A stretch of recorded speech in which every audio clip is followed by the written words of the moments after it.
It is the middle of May, and that means in just a few short months, I'm going to have the pleasure of meeting a few of you that have been accepted to the University of Arizona's College of Veterinary Medicine as class number 2.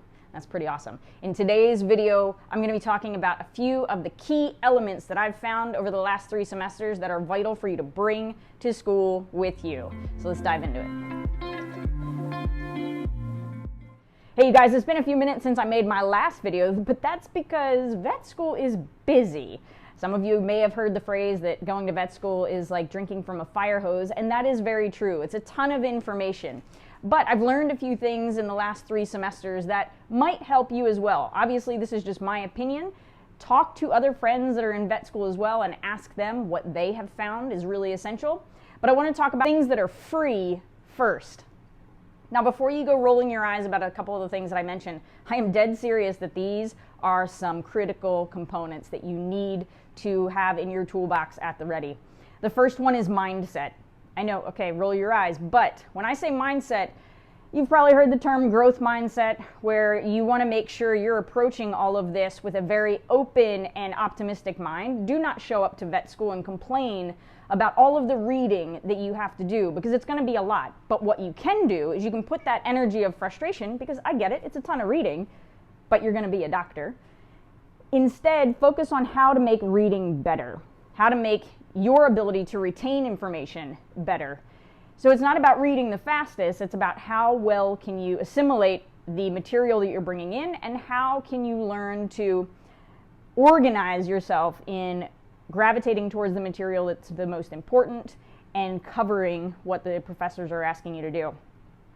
That starts by practicing the very exercise of reading. If you're not an avid reader now, start. That is just like exercising a muscle. You want to get used to consuming a lot of volume and practicing retaining it. And that doesn't mean you have to do it in large chunks if that doesn't work for you. Start by reading maybe 10 pages a day and really exercising whether or not you can recall and share what you just read with someone else. I promise you that will make a huge difference. If you want a book to practice with, I encourage you to read Atomic Habits by James Clear. I'll leave a link in the description below.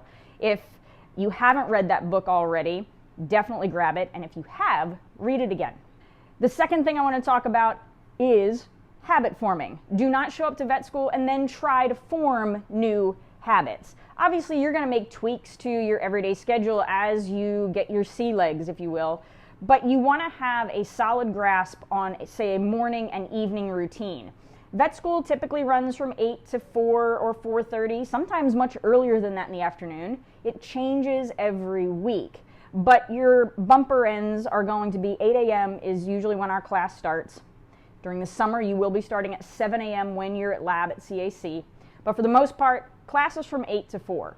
So if you are really into, let's say, working out right now, but you're not used to working out early in the morning or late in the evening, figure out what's going to work best for you in those hours either before or after that time block. Practice now so that when you show up to vet school, you have your physical fitness routine down. And the reason I'm emphasizing physical fitness is, one, it happens to be one of my 3 pillars that's really important to me. Physical fitness doesn't necessarily mean you have to be in a gym. You could make a habit of going for a 45-minute walk every day, once or twice a day. That will benefit you greatly when it comes to maintaining your mental and emotional health as well, and even cognitive ability. So, mindset, come in with an optimistic attitude. The professors here are incredible. They are more than willing to bend over backwards to help you learn any of the material that you're struggling with. You can reach out to them. They are super responsive to emails, setting up Zoom sessions with you during their office hours. You have everything you need here at your fingertips to become an excellent veterinarian. So show up prepared to work hard and put your energy into becoming a more efficient student. Okay, now let's dive into some of the things that you might want to spend the money on that are not on your checklist that I have found to be really helpful. The first one is this right here. This is the Veterinary PDQ. Shop local if you can, at a local bookstore if they have this. You can even ask them to order it. Or, obviously, we know we can get this at the largest retail venue on the planet, Amazon.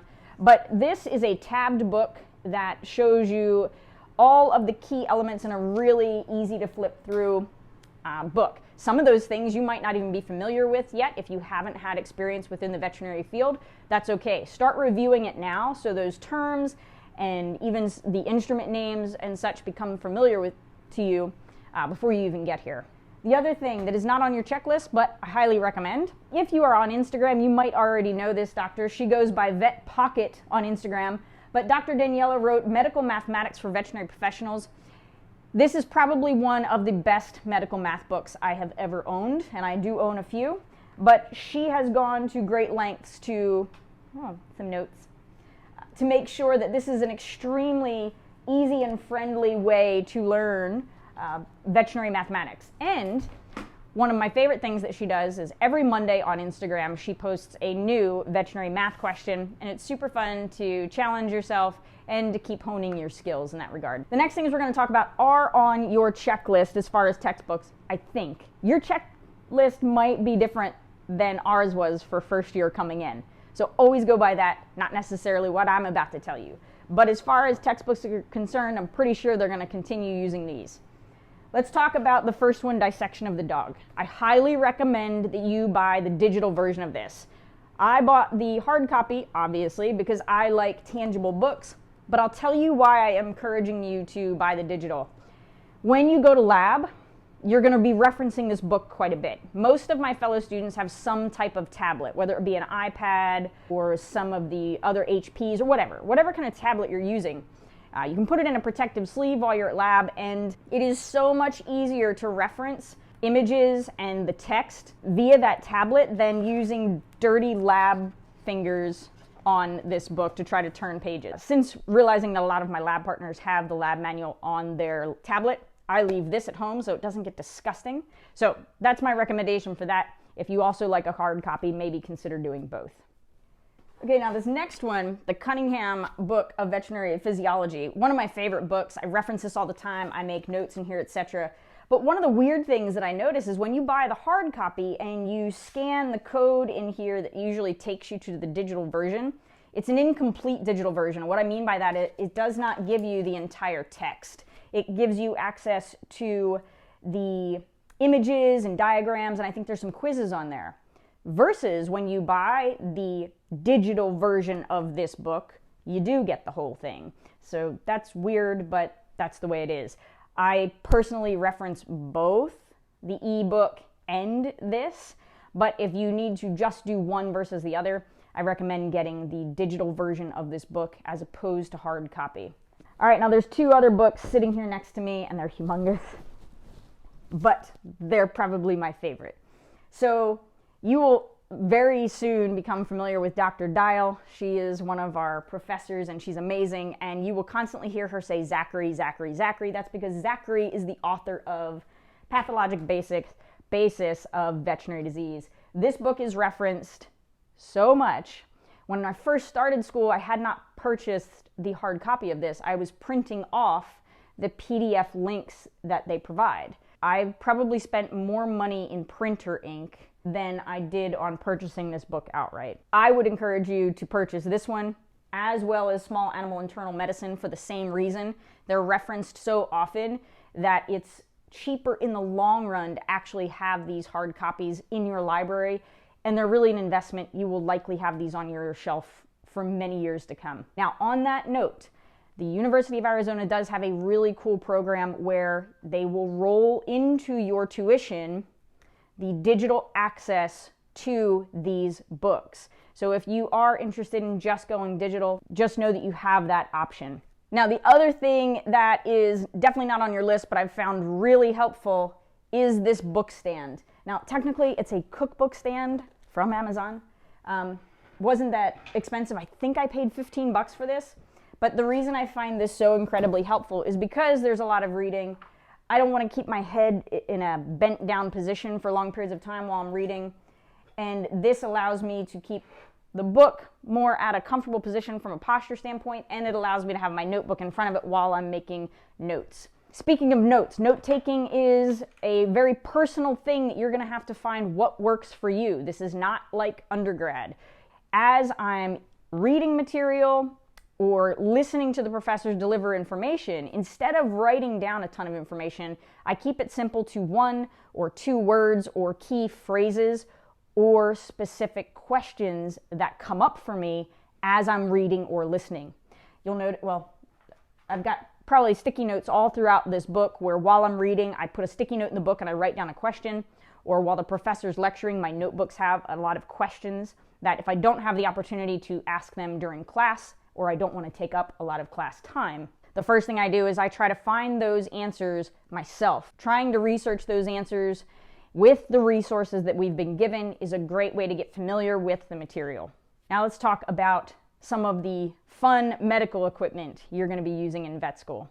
Obviously, a stethoscope is the hallmark tool of any physician, whether you are a human medical doctor or a veterinarian. Littman is a very well-known brand. It's certainly not the only brand. There are plenty of other reputable stethoscope companies out there. Find one that you like. If you already have a stethoscope that you're used to using, bring that with you. There's no need to spend a lot of money or any money in the very beginning on a stethoscope. The school has stethoscopes for you to borrow when we're in lab, and you might want to try out what you find to be the most comfortable or one that works really well for you.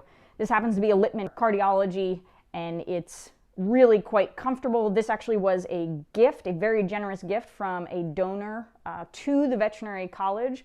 Each one of us received one of these, so that was really, really kind, and we're very grateful for that. Before we had received that, I had actually come to vet school with my own stethoscope, but you'll notice my stethoscope looks like it has this really weird thing on it. That is because I went ahead and purchased what's called an Echo Core attachment. Now, by no means is this necessary, but Echo has been around for a while in the human medicine world, where this creates a digital version of auscultation of lung and heart sounds. It also operates on Bluetooth. So essentially what that means is this now becomes my stethoscope, and I can have my Bluetooth earphones in my ears, and I can listen to heart and lung sounds. The visual aspect of it will transfer right to my phone. I can watch the EKG rhythm on my phone, and this only cost $100. So again, not necessary, but I will tell you that the U of A saw this and thought that was a really great learning tool, because you can put the sounds on stereo and everybody can listen. So there will be a few of these in the University of Arizona's lab for you to check out for yourself. So again, no need to purchase it now. The other really cool feature about this is now that this is wireless, this now becomes a much easier way to listen, maybe in the large animal lab, and particularly if you've got an animal that isn't comfortable, or you're not comfortable with being attached and tethered on a short line with your stethoscope. So just a really cool tool that I enjoy using. The one thing I will tell you is, regardless of what stethoscope you end up purchasing, if you have any fur kids at home or your friends have fur kids, start practicing now. You don't have to be perfect at it, but get used to using a stethoscope to hear different sounds of the heart and lungs. If you have large animals at home that you're comfortable being around and they're comfortable with you, you can even start listening to their heart and lung sounds and some gut sounds as well. The one thing I almost forgot, sitting back here, this is one of the original versions of the Saunders Veterinary flashcards. I do have the newest version, which includes reptiles and exotics. But this flashcard system is a really beneficial way to learn anatomy. They're really great visuals with all the pertinent information, and a fun way to study without having to be on your computer, because you will be on your computer a lot. I can't think of anything. Oh, a whiteboard. Almost forgot. I bought a very big whiteboard because one of my favorite ways, if you've seen any of my other videos, you've seen myself and Ann and a couple other students using those as a tool where we draw out, say, different systems. Right now we're in the GI system and soon to be studying reproductive, so we're going to be using that whiteboard a ton to draw out those processes. Congratulations to everyone that has been accepted, and for those of you that are still applying, all of my best. If you have any questions and need some insight or advice on how to prepare, don't hesitate to reach out to me either in the comments or go over to my Instagram page, Farfetched Vet Student, and send me messages there. Not too long ago, myself and some friends did an Instagram Live where we answered a ton of questions all of those things about where should we live if we're going to attend the University of Arizona's vet school. We talked about what it's like in certain parts of the classes, etc. So go check that out, need more coffee, on my Instagram page, and let me know if I can answer any other questions for you. I look forward to seeing you in a few months.